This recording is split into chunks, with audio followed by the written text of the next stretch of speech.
大悟さんはじめまして。質問失礼します。現在 Steam にテスト6がセールで安くなっているので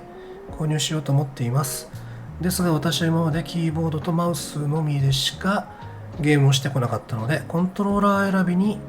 悩んでいます。プレイステーションなどで使われているタイプ、いわゆるパッドとゲームセンターに置いてあるようなレバータイプのアケコン。大悟さんが現在使われているヒットボックスのようなレバーレスのアケコン、どれがおすすめでしょうか。操作方法はモダンから始めて、ゆくゆくはクラシックでやれるようにしたいと思っています。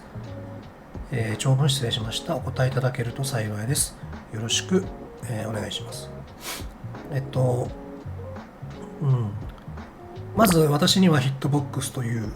メーカーがスポンサーについているので、ヒットボックスのレバーレスを最初にお勧めさせてください。で、その上で、それができないというのであれば、キーボードや普通のコントローラー、パッドか、っていうのはお金がかからずに遊べるじゃないですか。で、レバータイプのアケコンっていうのは、もちろんそれでやりたいんだったらそれ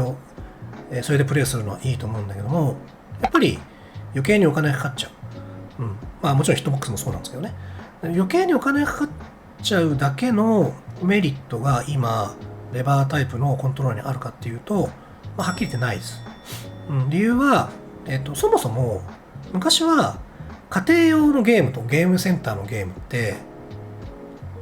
ゲームセンターのゲームの方が偉かったわけですよ。偉いっていう言い方は正しい言い方ではないかもしれないけども、ガチ勢やマニアにとってはゲーセンの方が、要するにクオリティの高いゲームで遊べるっていう時代があったんだよね。で、そこで遊ぼうと思うと、レバーを使わなきゃいけなかった。だから本格派はレバーっていう、そういう時代があったんだよね。だけど今はむしろ家庭用のが偉いみたいな時代になってきてるから、今後メーカー、そのカプコンに限らず格ゲーぐらいだけどね、レバーで遊ぶっていうのはどこのメーカーもそのレバー推奨するようなゲームは作んないはずだから、安心してまたねゲーセンの時代が来るって思えるんだったらアーケコンでいいと思うけど、仮にそうなったとしてもパッドが差し込めて使えるようにするとは思うけど、仮にそういう時代が来るっていう考えにくいけどね、そういう未来を思うんだったらレバーを練習すればいいと思うけど、まずそんな未来は来ないんで、安心してパッドだったり、キーボードでやればいいと思う。お金をかけたくないんだったらね。ただキーボードは例えば CPT とかには出れないらしいんですよ、キーボードではね。現状はね、そのうちわかんないけども、だからお金をかけたくないんだったらパッド、キーボードタイプでお金かけてもいいですよってなったら、ぜひヒットボックスの方よろしくお願いします。ゲー梅原さんこんにちは。スト6では年一調整ということもあり、シーズン2にかな対していろいろな調整案がプロゲーマーから出されていますが、その中でもジャスパに対しての発言が多くあると思います。そこで一つ考えてみたのですが、暗転しなくするというのはどうでしょうか。暗転があるから状況判断やコンボなどに行きやすいと思うので、暗転をしなくすると少し難易度が上がり、ジャスパからの攻めに納得性が出ると思います。梅原さんはどのように感じますか。そして何か調整案ありますか。よろしくお願いいたします。ちょっとこの間なんか配信でも喋ったような、気がするけども、ジャスパを変えるとなると、一からいろんなキャラクターの技を見直さなきゃいけない。剣で言えば陣雷っていう技を見直さなきゃいけないし、劉備脚っていう技を見直さなきゃいけないし、もっと言えばルークの弾とかも見直さなきゃいけないと思うし、ホンダの続きや百貫とかもね、言わずもがなだけども、パリがあるからいいでしょっていう、なんとかなるでしょっていうコンセプトでゲームが作られてるから、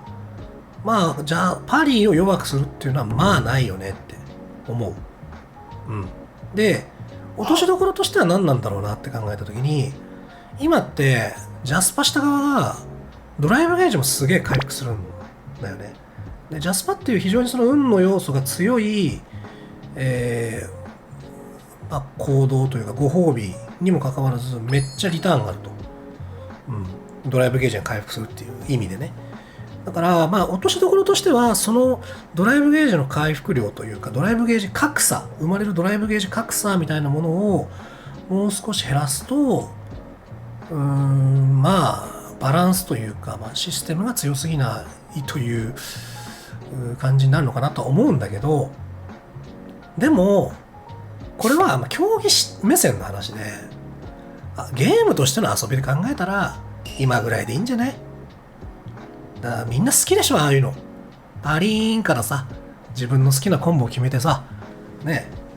D ゲージや SA ゲージがもりもり溜まっていくっていうの楽しいでしょ、正直。やられるとムカつくかもしんないけど、やってる時楽しいじゃん。だからゲームとしては俺はこれでいいと思う。競技性を高めたいんだったら、なんならもうパリありきじゃないゲームに一からした方が競技性は高いかもしれないけど、その代わりキャラの個性とかもねなくなっちゃうと思うし、だから妥協ラインとしては D ゲージの回復量を減らすかなっていう感じだね。俺はそう思う。これは好みがあるからね、競技性に寄せるのかゲーム面白い方に寄せるのかっていう、答え出ないと思いますよ。ただ俺はいつも言ってるけども、人気があるのはどっちだって考えた時に今のシステムじゃねえのって俺は思っちゃう。やっぱみんな派手なの好きだから。はじめまして、私は今年30歳になる男ゲーマーです。私には近年悩みがあります。それは周囲にコンプレックスを感じるということです。私は10代からずっと趣味はゲームだけで過ごしてきました。その結果、堕落しきって勉強をおろそかにし、大学も中退しました。今はしがない会社員で貯金もほぼありません。しかしそのゲームも平均値よりはうまいくらいのもので、時間を潰している側面が強いです。職場の同僚や学生時代の知り合いの話題は子育てや趣味のスポーツ、昨日見たドラマなどです。自分にできる話題はバロラントとスト6、せいぜいポケモンぐらいのものです。最近は周りを見ていると自分の怠惰さが浮き彫りになったようで、息苦しく感じる時があります。ろくにつける仕事も金もなく、世間一般が認めるような趣味もないからです。もし私がゲームに全力で打ち込んでプロクラスになっていればそれも誇れるのですが、あくまで一般人のレベルでしかありません。今からでも必死に努力して社会的地位を上げる、それとも周囲の目を気にせずに生きる意識を身につけるべきでしょうか。どちらも今の自分には難しく感じてしまっています。勝負になって申し訳ありません。これからのも梅原さんの活躍を応援して、おりますと。わかるよ。これはね、すごいわかる。気持ちはめちゃくちゃわかる。特にこの世間一般が認めるような趣味ってやつね。すげえわかるよ。やっぱその格闘ゲームにめちゃくちゃこうね、ハマってたから、もうそれ自体がコンプレックスだったし、でもね、まず、言えることとして、今からでも必死に努力して社会的地位を上げるってなってるけど、社会的地位を上げたらどうなると思ってるのかわかんないけど、この人がコンプレックスを感じている一番の理由は、自分が、いわゆる陰キャで、職場が陽キャの集まりっていうところだと思うんだよね。だから社会的地位を上げたところでその構図は変わんないのよ。でもちろん社会的地位が上だからその仕事変えるのかもしれないけどね、社会的地位が上だから、そこでマウントを取れるから気が楽だって思うのかもしれないけど、コンプレックスを感じずに済むって思うかもしれないけど、それをやるとコンプレックスは感じないかもしれないけど嫌われるのよね。だからあんまりいい方法じゃないじゃん。コンプレックス抱えて生きるか嫌われて生きるかの二択だよ。それはあんまり建設的じゃないじゃんと思うんだ。で、周囲の目を気にせずに生きる意識を身につけるべきでしょうかっていうことに関して言うと、それがいいんじゃないって。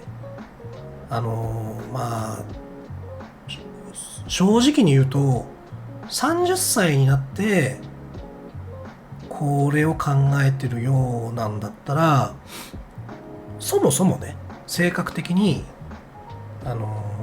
んまりコンプレックスを感じないタイプなんじゃないかと思うのね。そもそも本当は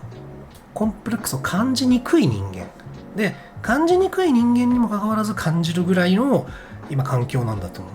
コンプレックスを感じやすい人間っていても立ってもいらんないから努力するんだよね、勝手に。いやもうなんか無理、なんか劣等感感じて生きるの無理ってなって勝手に勉強するなりなんなり仕事頑張るなりってするんだけど、それ今までやってこなかったっていうのは怠惰だって本人は言ってるけども、なぜ怠惰なのかっていうと、それほどこう負のエネルギー、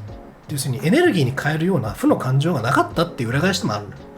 俺なんかは結構その負の炎上が強いタイプだったから、負のエネルギーがね、負の感情がその若い時は強いタイプだったから、そのエネルギーに返したけど、